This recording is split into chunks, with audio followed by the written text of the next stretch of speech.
falta, y por eso es que Alexis dice que en Cuba no hay pensamiento. O sea, no estoy muy de acuerdo con él, pero en Cuba lo que hay es precisamente falta de sistema, que es precisamente lo que dice uno de sus textos. Falta de sistema, de pensamiento, no hay sistema. Ahora, con respecto a la globalización y las identidades nacionales, es decir, eso es una realidad. Yo creo que en Cuba no hay que lamentarse de que existe una crisis ideológica. En Cuba lo que hay que lamentarse de que no hay una incorporación, no hay ni siquiera un análisis, una visión sistémica de los imaginarios instituyentes que están ocurriendo en la sociedad. Muchas veces se habla de que la juventud está perdida. No, lo único que está perdido aquí es precisamente lo que nos hemos perdido en 50 años. La posibilidad, la oportunidad que pudimos tener de realizar una nueva sociedad con revolución de por medio. La revolución a un juicio no fue un acto desnaturalizado. La revolución fue un acto justificado y de alguna manera espontáneo. En ese sentido es que hablo también de que el capitalismo fue espontáneo. La revolución cubana fue un acto espontáneo, es decir, tenía que surgir.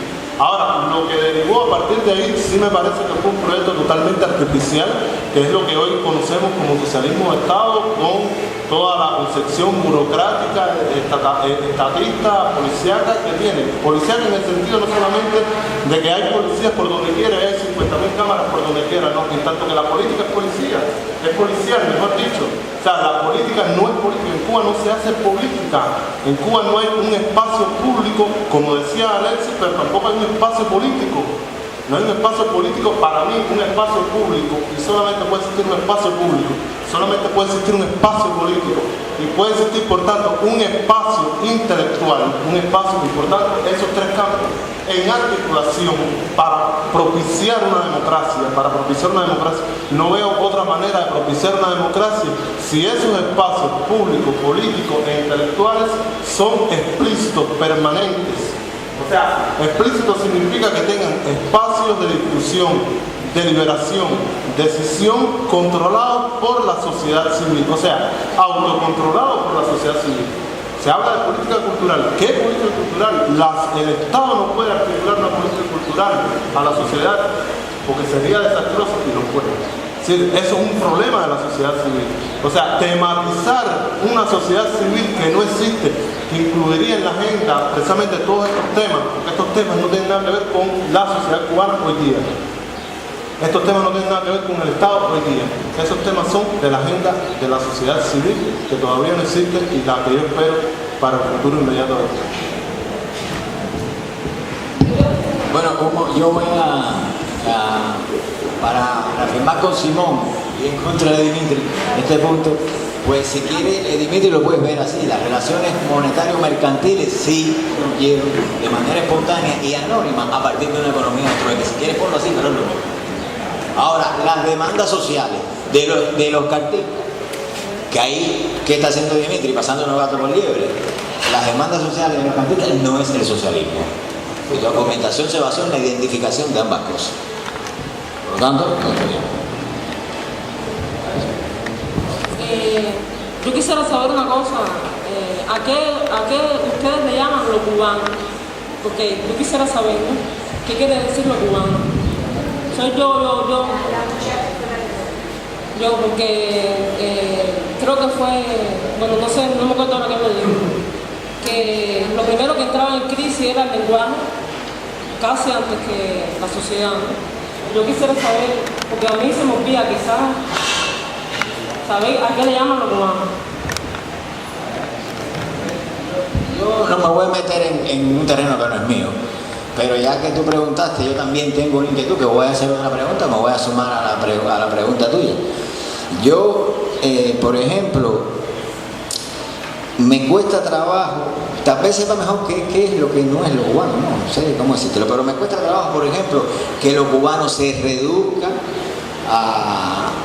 digamos, a las raíces afro que nosotros tenemos. Y quiero plantear esto porque en los espacios televisivos, en los medios de prensa, para el turista lo que se vende es el ancestro africano, no se vende el cubano. Yo no sé lo que es el cubano, pero yo sí sé que no es africano. Yo sé lo que no es, tal vez. Entonces eso me preocupa mucho porque ayer te estaba viendo también legitimaciones a partir de una raíz afro, de una identificación con lo afro de una cubana. El cubano no es africano. Y nosotros estamos perdiendo de vista eso. El cubano es cubano. Y también suceden cosas que bueno, ya me saldría del tema, pero lo voy a dar como argumento. En un debate que se hizo en la casa, en la sacerdotal, que fue se trató el tema de la evolución, esas cosas. Ese fue en la sacerdotal, el último que hubo. Que sí fue una doctora y todo, entonces ella hizo una estadística ahí, que se yo, los genes, la composición genética de la gente, raza, que se yo, no sé cuándo, y resulta que de acuerdo a los datos de la genética, hay personas que son de raza negra y tienen 85% de genes caucásicos. Hay personas que son blancas, ¿sí? Blanca de piel blanca, y tienen el 85% de genes africanos. Esas cosas están demostradas a nivel genético. Entonces, un poco que se pierden todas esas formas de conceptualizar, de entender los asuntos. Nosotros tenemos también la costumbre de hablar de una Eva mitocondrial africana, que descendemos todo del ancestro africano. Yo prefiero decir que nosotros todos somos cubanos y decir, como dijo Eusebio Leal allí, yo por lo menos sé que soy mulato. Como dijo Eusebio, ¿no? Nosotros somos mulatos. Así está mejor, porque es una mezcla genética, porque el ancestro africano puro ese es un constructo, para usar la palabrita de Dimitri. ¿Cómo surge esto?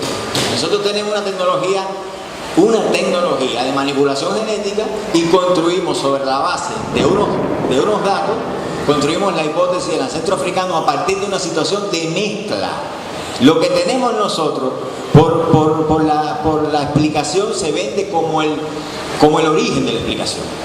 Y ponemos las cosas al revés, porque es un mecanismo de conocimiento, que eso es bastante complejo, está bastante profundo, que no nos damos cuenta cuando lo hacemos, pero por lo general hay una inversión. Si es en términos psicoanalíticos, nosotros vamos en la vida real, vamos del síntoma al trauma, pero después que queremos que el trauma explique los síntomas, en teoría.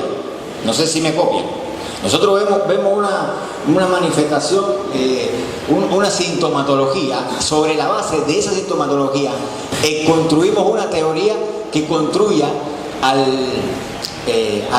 trauma como explicación de los síntomas. Pero el trauma fue deducido a nivel teórico conceptual y depositado como la explicación del síntoma. Asimismo, construimos el ancestro africano a partir de una realidad actual que es de tipo de mestizaje de los genes, y entonces sacamos una cosa pura y la ponemos allá en el origen de la especie humana. Compañeros, aquello fue una construcción a partir de un tejido lógico conceptual, es una realidad de conocimiento, y lo único que nosotros tenemos fe, y por lo que tenemos que dejarnos cortar la cabeza, es que se trata de una situación de mezcla genética.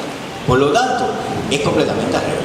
Entonces es muy difícil deducir esas cosas, porque el ancestro africano se deduce como conocimiento y todos estamos mezclados. Es una cosa bastante complicada. Yo quisiera decir que en definitiva no hay una Cuba, sino varias Cubas, y nosotros nos identificamos desde un punto de vista, digamos, genético y cultural, quizás con algunas de esas Cubas. Ahora, ¿qué es lo cubano? Es la media de todas esas distintas Cubas, ¿no? Y aquí podemos pensar qué cosas es lo cubano.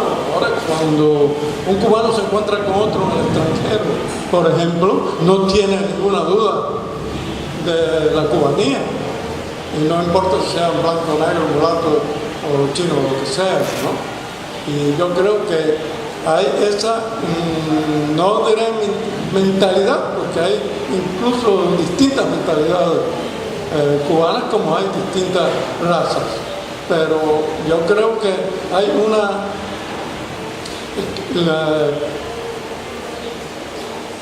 hay un sentido de lo cubano que todos nosotros poseemos, aparte de las diferencias incluso culturales, que como dijo Alexis, hoy en día, no sé si lo dijiste, pero hoy en día cuando se habla del folclore, del folclore cubano, es el folclore negro, la mitología negra, ¿no? aparte del color de la piel, muchos comparten esa cultura, otros no necesariamente la compartimos. Yo creo que ser cubano es la media de todos esos elementos, y yo creo que ninguno de nosotros tiene duda de su cubanía, de lo que es ser cubano. Bueno, yo quería hablar sobre el tema que están hablando, sobre cubanos y cubanas, en fin, ¿no? Respecto a que si somos un mestizaje, o sobre la imagen que quiere venderle al turismo, como usted decía, de lo negro, pero el que está en el mostrador no es negro, o quieren vender una imagen de que estamos en el aeropuerto con un tambor, pero cuando entra al hotel se sabe quiénes son la gente que están cuidando la puerta y quiénes son la gente que están en el mostrador diciéndole para qué habitación baja o no baja. Sobre esto, creo que, no sé quién era la persona, quizás usted escuchó ayer hablando, ¿no? Pero creo que para mí y mucha gente que comparte conmigo mi criterio por nuestra razón, es difícil a veces hacerme entender solamente como cubano, porque realmente no hay una igualdad para el cubano que es negro como para el cubano que no es negro. ¿Entiendes? Eso es una realidad que si yo estoy loco quizás fuera mi sola realidad, pero bueno, para mí yo me siento afrodescendiente aquí, y donde esté fuera aquí yo no puedo hacer una mutilación de mi familia que vinieron aquí obligadamente, como saben toda la demás gente, y hacer una mutilación como que hasta los que hablaban su lengua, hasta ahí sí, hasta ahí eran africanos y los otros demás no. Porque yo, en cualquier lugar que esté fuera de Cuba, yo soy un hombre negro y me están mirando como eso. Yo no me doy esa atribución de mulato, porque por ahí he escuchado gente que estudia más cosas que pudiera estudiar Dios, que el mulato viene de mula, de mulaguá, que era una mezcla que hicieron los árabes en España entre una yegua y otra cosa, para una mula de carga. Entonces para mí eso está desechado. Para mí, quien se sienta orgulloso de eso, bueno, es su historia. Quería decir esto porque a veces, como usted está hablando, que bueno, el africanismo eso es una historia que están vendiendo aquí la gente que quiere venderlo, pero realmente la gente oficialmente que está ahí, la mayoría no es esa gente afrodescendiente. La mayoría de esos programas de televisión no muestra gente afrodescendiente, y si la muestra haciendo un papel poco inteligente, que a muchos de nosotros que estamos viendo, más allá de esa imagen que quieren dar siempre de sangrón, el tipo asimilado, los que no somos asimilados, los que entendemos que sí tenemos un pensamiento, que sí tenemos aprendizaje, otras cosas que conocer, nos sentimos un poco como que en otro lugar, porque sí, cubano, yo realmente me voy a sentir algún día como en la totalidad de ese nombre cubano o cubana, cuando yo vea realmente una igualdad dentro de toda esa historia, dentro de todo lo que han hablado ustedes aquí, y dentro de mi historia propia. Realmente quisiera ver si somos cubanos cuando a mí o a cualquier otro hermano o otra hermana ya no está molestando a la policía en la calle, porque aquí la mayoría de cubanos molestan en la calle a uno a otro. Entonces cuando yo no vea esa historia o no vea otras cosas que están ahí palpables, que están en la cara de todo el mundo, entonces quizás pudiera tener un poco más de orgullo, sentirme sí, bueno, así en Cuba, yo soy cubano, así para adelante. Y creo que cosas como esas a veces nos hacen diferir entre una cosa y otra, y creo que el discurso que puede venir de alguna otra persona es válido, porque cada cual debemos tener nuestra libertad de cómo ver nuestro discurso, pero nosotros tenemos otro discurso, yo tengo otro discurso de eso, y creo que hay muchos motivos como para en algunos casos, o en muchísimos casos, sentirme súper orgulloso de ser afrodescendiente y vivir en Cuba como pude haber nacido en cualquier otro lugar. Como por ahí va mi cosa, ¿no? De que hay consistencia de lo que somos pero hay también diferencias notables